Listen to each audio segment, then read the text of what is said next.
Bonjour, je suis Caroline de Souffle Quantique et aujourd'hui je vais vous relater une expérience qui prouve que l'information contenue dans de l'eau peut être transmise et ce même à distance. Donc je vais vous relater l'expérience qui a été conduite par Luc Montagnier, qui est connu pour avoir eu le prix Nobel lors de découvertes à propos du VIH. Et c'est un documentaire qui est passé sur Arte il y a quelques années maintenant. Donc l'idée était donc de montrer que l'information de fioles contenue dans des fioles d'eau à Paris pouvait être transmise via un ordinateur à un autre labo en Italie qui allait recueillir et recevoir cette information via le système informatique. Alors comment cette expérience s'est déroulée ? À Paris, dans le laboratoire de Luc Montagnier, ils ont mis dans des fioles d'eau les 4 bases de l'ADN, les 4 acides aminés. Enfin non, pardon, ils ont mis un ADN complet dans une fiole d'eau à Paris. Et ils ont mesuré, je ne sais pas comment, le signal émis par cette fiole qui contenait l'ADN qu'on va appeler A.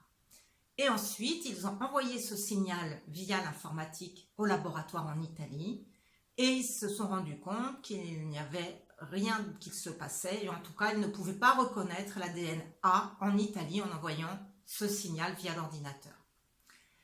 Et l'expérience suivante a consisté à non pas envoyer l'ADN, on va dire, contenu matière dans la fiole d'eau, mais de la diluer au niveau homéopathique de manière à que dans tous les tubes en fait qui soient testés, statistiquement, il n'y avait plus la possibilité qu'il y ait la moindre molécule d'ADN encore contenue dans ce tube d'eau. Il ne restait plus que l'information.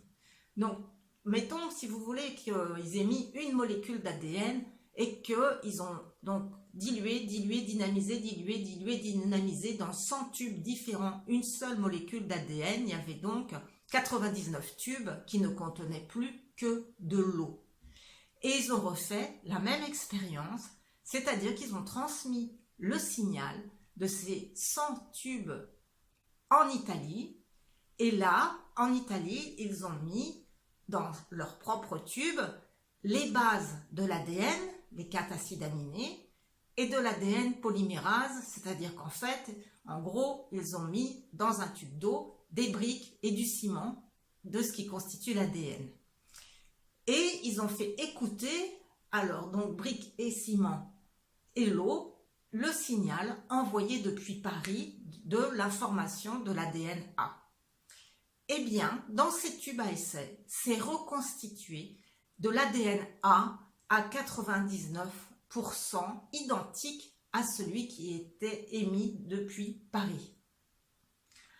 Alors, je ne sais pas ce que ça vous fait d'entendre ça, mais moi, ça m'ouvre un univers immense de possibilités.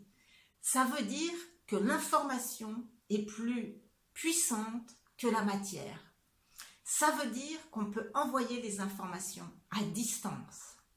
Et ça veut dire aussi, là c'est moins cool, que toutes les nanotechnologies, eh bien en fait, on a peur de ce qu'on voit, mais on ne sait pas du tout comment nous sommes influencés par tous ces processus qui sont dans l'infiniment petit et dans l'information et toute la pollution à un niveau homéopathique qui du coup se révèle sans doute beaucoup plus puissante que les propres molécules, matières qui nous font peur aujourd'hui.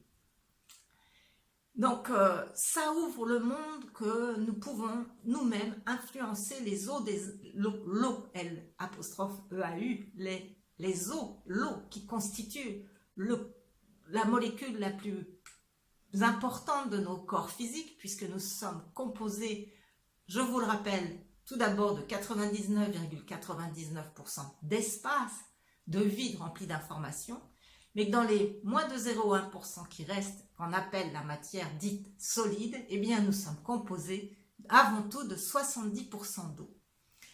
Donc tout est possible et de magnifiques aventures nous attendent encore pour pouvoir bénéficier complètement de ces avancées qui sont fournies par la science et qui viennent révéler ce que disent on va dire des guérisseurs, des spiritualistes depuis des milliers d'années, mais comme notre référentiel actuel est la science, eh bien ça nous demande d'abord de changer nos croyances, d'ouvrir nos aires cérébrales pour accepter d'accueillir les nouvelles expériences qui viennent à nous.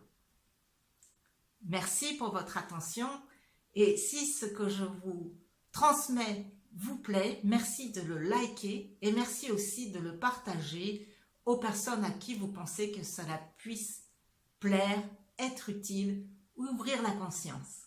À très bientôt.